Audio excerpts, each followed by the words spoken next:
मोठ्या समुदायासमोर बोलण्याची खरं तर माझी पहिलीच वेळ आहे. त्याच्यामुळे काही चुकलं तर प्लीज समजून घ्या, तुमच्यातलीच एक समजून. व्यासपीठावरील सर्व मान्यवर आणि इथं बसलेले माझे सर्व यशवंत फ्रेंड्स, त्यांचे पालक आणि सर्व मित्रमंडळी माझी जे म्हणजे इथे त्या अपेक्षेनं MPSC ॲस्पिरंट जे त्या अपेक्षेने ते ऐकायला आले त्या सर्वांना म्हणजे खरं तर इथे येण्याची माझी दुसरी वेळ आहे. याच्या अगोदर मी 2015ला म्हणजे 2014ला 31 डिसेंबर 2015ला इथे दलाई लामा येणार होते म्हणून एक फंक्शन होतं तर आम्ही आलेलो होतो. आम्हाला बसायला जागाही नव्हती इथं. तर तेव्हा असं विचारही नव्हता केला की कधी आपणही या स्टेजवर असू. आणि ह्या म्हणजे आता मी या स्टेज इथं आहे की म्हणजे DYSP म्हणून निवड होऊन इथं मी आलेली आहे. तर मला याचा खूप जास्त म्हणजे खूप खूप खूप जास्त आनंद होतोय. माझं म्हणजे एक स्वप्न होतं किंवा म्हणजे आईचं स्वप्न होतं की जेव्हा भैयाचा म्हणजे सचिन कदम माझा भाऊ ज्याची DYSP म्हणूनच निवड झालेली आहे, आम्ही दोघंही निवड झालेली आहे दोघांची. तर तो 10वीत असताना केंद्रामध्ये तिसरा आला होता. तर म्हणजे नवीनच होतं आमच्या गावामध्ये की एका छोट्याशा गावामधला मुलगा केंद्रामध्ये तिसरा आला. तर त्याचे खूप सत्कार झालेले. तर त्याच्या वेळेस प्रत्येक वेळी वडील जात होते सोबत आणि आईला नव्हतं जाता येत. तर ती मला बोलली की जेव्हा तू 10वीमध्ये असे केंद्रामध्ये येशील नंबरने तेव्हा मी तुझ्याबरोबर येईन. मग मी म्हटलं हां ठीक आहे. म्हणजे हुशार होते शाळेत पण 10वीमध्ये मला मार्क पडले पण शाळेत पहिला नंबर आला, केंद्रामध्ये काय नव्हता आला. ती तशीच राहून गेली इच्छा. मग असं एक ते कुठेतरी मनात होतं की आईचं ते स्वप्न आहे ते पूर्ण करायचंय. म्हणजे मी आईला माझ्याबरोबर सत्कारला घेऊन जाईल. आणि आज म्हणजे ते मला खूप छान वाटते की मी माझ्या आईवडिलांना किंवा आईला इथं आज घेऊन आले. आणि म्हणजे फक्त केंद्रामध्येच नाही तर पूर्ण महाराष्ट्रामध्ये विठ्ठलवाडी गावाचं नाव म्हणजे पूर्ण महाराष्ट्रामध्ये फेमस झालेलं आहे. आणि बहीण भाऊ म्हणून निवड झालेली आम्ही पहिलेच आहे. तर म्हणजे फक्त 10वीमध्ये पहिले यायचं केंद्रामध्ये हे कुठेतरी एक स्वप्न पाहिलं होतं. तर त्याच्यापेक्षा जास्त खूप खूप खूप जास्त मिळालंय मला. आणि मी माझ्या आईवडिलांना किंवा माझ्या आईचं जे स्वप्न होतं माझ्याबरोबर सत्कारला यायचं ते पूर्ण केल्यामुळं मला म्हणजे खूप खूप खूप छान वाटतंय. माझ्या म्हणजे व्हॉट्सअपवर सगळीकडे आता फिरत होतं की म्हणजे थँक्स सचिन आणि सोनाली की विठ्ठलवाडीचं गाव पूर्ण महाराष्ट्राला म्हणजे विठ्ठलवाडी गावाचं नाव पूर्ण महाराष्ट्राला कळवल्याबद्दल. पण हा प्रवास पण म्हणजे खूप काही सोपा नव्हता किंवा साधा नव्हता. म्हणजे आता सगळेजण विचारतात की कसं वाटतंय म्हणजे DYSP झाला तुम्ही दोघं वगैरे. पण याच्या अगोदर म्हणजे जेव्हा माझे आईवडील अशिक्षित आहेत दोघांचे म्हणजे शिक्षण काय झालं नाही. वडील क्लास जे आहेत रेल्वेमध्ये. तर त्यांची म्हणजे परिस्थिती म्हणजे बेताची जेवढी काही चांगली नव्हती पण तरीही त्यांनी आम्हाला शिकवलं. म्हणजे मी गावातील म्हणजे मला सांगायला खूप छान वाटतं की गावातली मी पहिली मुलगी होते जी सायन्सला पण गेलेली होते किंवा इंजिनिअरिंगला पण गेलेली मी पहिली होते. म्हणजे याच्यातच खूप जास्त आनंद आहे की मी इंजिनिअरिंगला गेले. भले मी अभ्यास कमी करू किंवा जास्त मार्क्स मला पडले असतील नसतील पण ते मी पहिली मुलगी होते. आता मला खूप जास्त आनंद होता. आणि आता पण मी गावामधली पहिली DYSP झालेली आहे याचा मला खूप जास्त आनंद आहे. पण म्हणजे या ह्याच्यामध्ये माझा सगळ्यात जास्त वाटा म्हणजे माझा भाऊ जो माझा गाईड आहे, फिलॉसॉफर आहे आणि खूप चांगला फ्रेंड आहे ज्याने मला वेळोवेळी सपोर्ट केला तो म्हणजे सचिन कदम भैया माझा. त्याच्याशिवाय हे म्हणजे शक्यच नव्हतं. मी आज जी काय आहे जे काही माझं अस्तित्व आहे किंवा म्हणजे मी तिथं उभी आहे ते फक्त आणि फक्त म्हणजे आईवडिलांनी तर इन्व्हेस्टमेंट केलीच आमच्यामध्ये की आम्ही तिघंही म्हणजे मी बहीण म्हणजे आणि मला 2 भाऊ आहेत, एक मोठा आणि लहान. तर तिघंही आम्ही MPSC करतो. मोठा भाऊ UPSC करतो. तर इन्व्हेस्टमेंट ॲज अ इन्व्हेस्टमेंट म्हणून त्यांनी आमचा खर्च केलेला आहे. असं नाही की ही इन्व्हेस्टमेंट आम्ही त्यांना खूप मोठ्या ह्याने म्हणजे आम्ही निवड झाल्याची त्यांनी म्हणजे सगळं पुन्हा माघारी मिळाल्यासारखं झालं आहे. ही इन्व्हेस्टमेंट केलेली त्यांना खूप मोठ्या याच्यामध्ये ते रूपात मिळालेलं आहे. तर जेव्हा मी म्हणजे प्रेरणा असतो हा की भैया माझा UPSC करतो. UPSC करत असताना त्याने फर्स्ट अटेम्प्टमध्येच तो प्री क्लिअर झालेला होता. मेन्सी क्लिअर झाला आणि इंटरव्ह्यूला गेला. तर आम्ही खूप खुश होतो सगळेजण की या फर्स्ट अटेम्प्टमध्येच तो गेलेला आहे. खूप चांगल्या पगाराची त्याने नोकरी सोडून दिलेली होती. आणि घरच्यांचं सगळ्यांचं म्हणणं असं होतं की तू नोकरीच कर. तर त्याने फक्त घरच्यांना सांगितलं की 2 वर्ष फक्त मला 2 वर्ष द्या. मी जर 2 वर्षात नाही झालो तर मी जॉब करेन तुम्ही जसं म्हणाल तसं. आणि ती अशी व्यक्ती आहे म्हणजे त्याच्यासारखी स्थितप्रज्ञ व्यक्तीने आजपर्यंत जगात पाहिलेलीच नाही. म्हणजे त्याने मग 2 वर्षाला घरचे विरोध केले नाही त्यांनी म्हणजे असल्यामुळे. आणि मग तो फर्स्ट अटेम्प्टमध्ये प्री क्लिअर झाला, सेकंड मग मेन्सची क्लिअर झाला आणि मेन्सला खूप चांगले मार्क्स होते, परंतु त्याचं इंटरव्ह्यूला सिलेक्शन झालं नाही. त्याच्यामुळे असं तेव्हा मी ठरवलं होतं कुठेतरी की मी झालं तर फर्स्ट अटेम्प्टमध्ये होईल, म्हणजे ते त्याचं जे स्वप्न होतं ते पूर्ण नाही झालं तर मी UPSC नाही करत नसलं पण ॲटलिस्ट MPSCमध्ये तरी म्हणजे पहिल्यांदा क्लिअर करेल, ते मी तेव्हा स्वप्न पाहिलं होतं. सेकंड टाइम पण तो इंटरव्ह्यूला प्री मेन्स क्लिअर नाही झाला आणि सेकला होता तिथं क्लिअर नाही झाला. नंतर थर्ड टाइम पुन्हा इंटरव्ह्यूला होता तेव्हा त्याचं सिलेक्शन नाही झालं. आता हा तीनदा त्याने इंटरव्ह्यू दिलेला, आता हा फोर्थ अटेम्प्ट असणार आहे इंटरव्ह्यूचा, पण माहीत नाही यावेळेस इंटरव्ह्यू सिलेक्शन होईल की नाही. त्याच्यामुळे म्हणजे मी ठरवलं होतं की मी करेल तर एकदम फर्स्ट याच्यामध्येच करेल.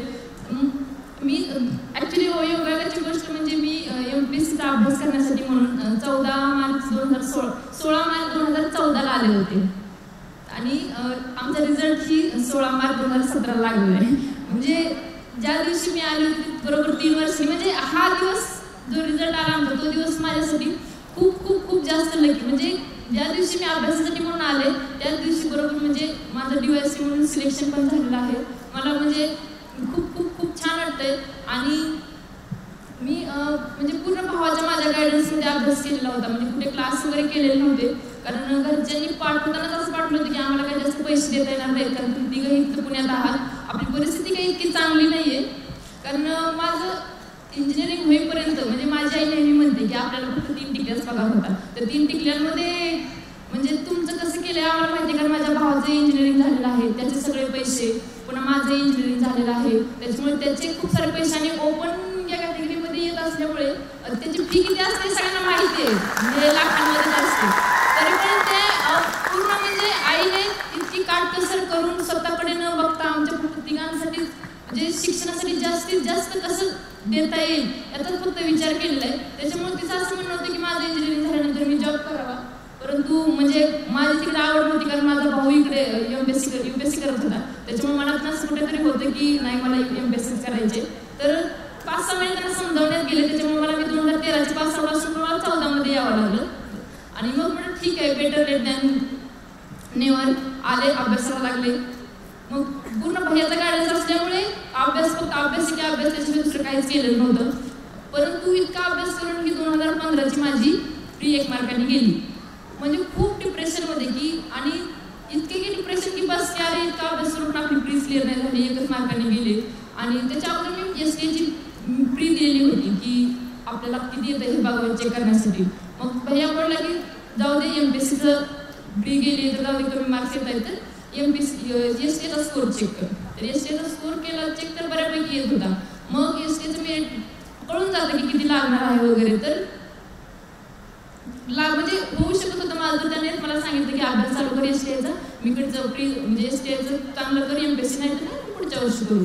मग STAचं फुल झोपून देऊन अभ्यास केला, म्हणजे पूर्ण त्याची एक्झाम असताना देखील UPSCची तो मला इकॉनॉमिक्स मला समजत नसायचा, कारण क्लास प्रीच केलेले नव्हते, त्याच्यामुळे तो मला त्याच्या मेन्सचा अभ्यास असतानाही तो 3 तास मला सांगायचा रोज आणि म्हणजे माझा अभ्यास घ्यायचा.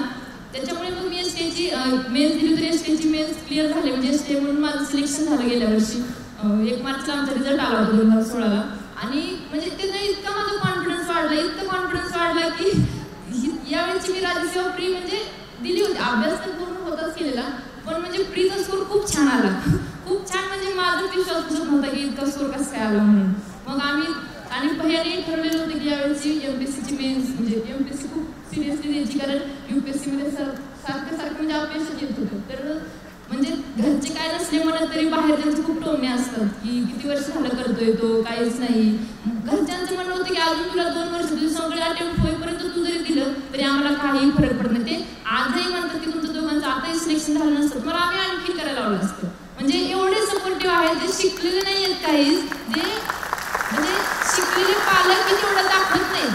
मी गावातली माझी उदाहरणं पाहिलेली आहेत की शिकलेले पालक पण असून पण मुलांवर खूप जास्त म्हणजे फोर्स करतात की नाही तू हेच कर, किंवा 1 वर्ष तुला झालेलं नाहीये तर कशाला ते नको करू, हे करू. पण म्हणजे भैया पण नेहमी म्हणतो की माझे आईवडील अशिक्षित आहेत, त्याचा मला खूप जास्त फायदा झाला.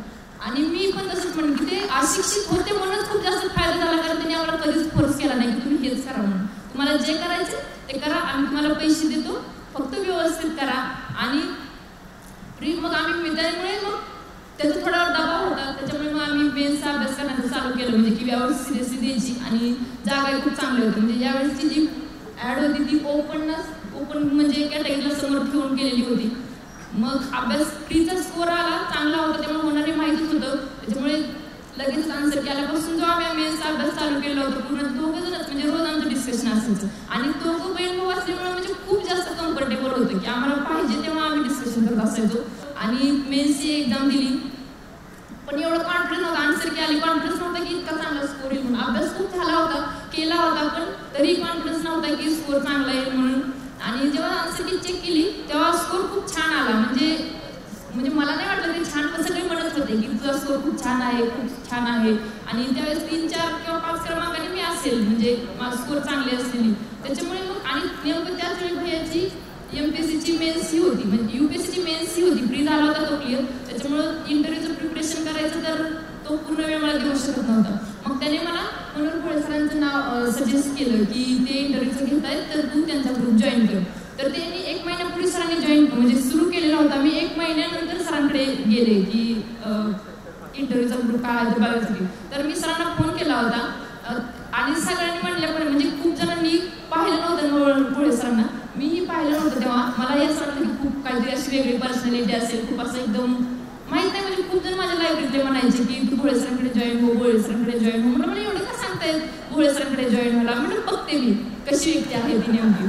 तर गेले मी, तर म्हणजे अगदी आता सरांना म्हणजे ती शिरशिरीत वाटतं असं एकदम तब्येत वगैरे, म्हणजे सर असल्यानंतर एक फील असतं ना की सगळं एकदम म्हणजे मला क्लासेस माहिती नाही, पण असं वाटतं की एक पर्सनॅलिटी असते प्रत्येकाची की थोडा रुबाब दाखवतात, पण हे तसं काहीच नव्हतं सर. म्हणजे थंडीचे दिवस होते, स्वेटर घातलेला आणि मला वाटतं दुसरं कोणीतरी असेल, पण मी म्हणतो थोडे सर का, तर सर म्हणे हो म्हणे येऊन सोनाली. हां, मग सरांना सांगितलं माझा स्कोर वगैरे आणि सरांना तेव्हा सांगितलं की मला तहसीलदारच व्हायचं म्हटलं, कारण मला माहीत होतं DC साठी तर काही होणार नाही, एकच जागा आहे, आपलं कॉम्प्युटर पण नाही करायचं. तर मग सरांनी तेव्हा ओळख करून दिली आणि सरांनी सुरुवातीला मला सांगितलं होतं की आपल्या क्लासच्या फक्त 2च गोष्टी आहेत, एक म्हणजे डिसिप्लिन आणि दुसरी म्हणजे ते कोर्स करणे. तेव्हापर्यंत मी कुणालाच ओळखत नव्हते. मी म्हटलं ठीक आहे, मला आजपर्यंत घरच्यांनी कधी बाहेर पण जायला परवानगी दिलेली नव्हती. मग मी भैयाला पाठीमागे लागले की मला एक कोर्स करायचा आहे, तो आर्ट ऑफ लिव्हिंगचा कोर्स होता. मग घरचे तर काय तुझे नाहीच म्हणत होते की 8 दिवस तू तिकडे महाबळेश्वरला जाणार आणि फोन बंद असणार, ते शक्य नाही, म्हणजे नाही जाऊ शकत तू. पण त्यानेच सगळे केलं की नाही तिला जाऊ दे, तिच्यामध्ये थोडासा बदल वगैरे, कारण म्हणजे इतकी कॉन्फिडंट नव्हती तेव्हा. मग मी आम्ही कोर्सला गेलो, त्याच्यामुळे आता ज्याच्यामध्ये खूप सारे जण जे यशवंत आहेत माझे फ्रेंड, ते माझे खूप चांगले मित्र आहेत ज्यांना मी कोर्सच्या वेळेस सर्वप्रथम पहिल्यांदा भेटले होते. पण आता असं वाटतं की म्हणजे नव्हतं, आम्ही अगोदरपासून खूप जणांना ओळखतो, इतके चांगले माझे ते फ्रेंड्स आहेत. त्याच्यामुळं म्हणजे भोळे सरांकडे येण्याचा हा खूप जास्त फायदा झाला.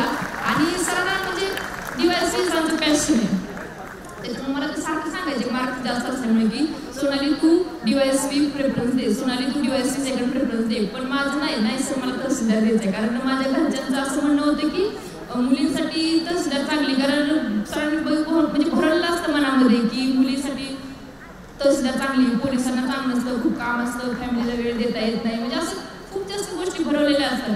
पण माझी आवड ही DYSP होती. अगदी मी पहिल्याही म्हणायची की मला DYSP द्यायचं, तू काहीतरी कर सांग वगैरे, पण तोही घरच्यांना नाही बाबा, आई म्हणते किंवा वडील म्हणतायत तर नाही, मग तू तहसीलदारच दे. आणि एका घरातले कदाचित दोघं एकाच फील्डमध्ये नको, म्हणून मग मी तहसीलदार ऑप्शन दिला होता. पण सर मला नेहमी म्हणायचे सोनाली मला माहिती आहे तुला इंटरव्ह्यूला मार्क्स कमीच येणार आहेत आणि तू DYSPच होणार आहे.